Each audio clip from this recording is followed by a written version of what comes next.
Hello বন্ধুরা, আজ বানিয়েছিলাম পম্পের তাবা ফ্রাই, সেটাই গরম গরম ভাতের সাথে একটু পরিবেশন করে নিলাম।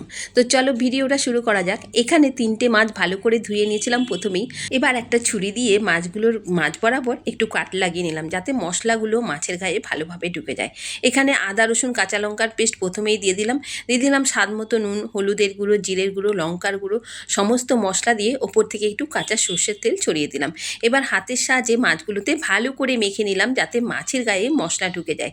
একটু ওপর থেকে লেবুর রস ছড়িয়ে দিলাম। এইভাবে মাছটা 15 মিনিটের জন্য ম্যারিনেট করে রেখে দিলাম। এবার একটা তাবার মধ্যে কিছুটা সর্ষের তেল দিয়ে তাতে বেশ খানিকটা কুচনো পেঁয়াজ দিয়ে একটু হালকা করে ভেজে নিলাম। তারপর ওই পেঁয়াজের ওপর মশলা মাখানো মাছগুলো একে একে দিয়ে দিলাম ওপর থেকে একটু কারি পাতা ছড়িয়ে। এই সময় গ্যাসের আঁচটা একদম ছোট করে রাখতে হবে।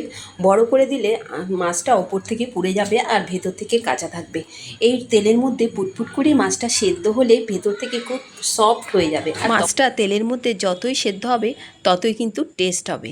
এইভাবে কথা বলতে বলতে দেখো এক পিঠ মাছ একদম হয়ে গেছে। তারপর একটা খুন্তির সাহায্যে মাছটা একে একে উল্টে দিলাম, আর মশলাগুলো দেখো একদম মাছের গায়ে লেগে গেছে। এইভাবে পমফ্রেট মাছের তাবা পাই খেতে আমার তো ভীষণ ভালো লাগে। তোমাদের কেমন লাগে কমেন্ট করে অবশ্যই জানাবে। তো গরম গরম বাটি চাপা ভাতের সাথে মাছটা পরিবেশন করলাম। ভিডিওটা ভালো লাগলে অবশ্যই একটা লাইক করে দিও। টাটা।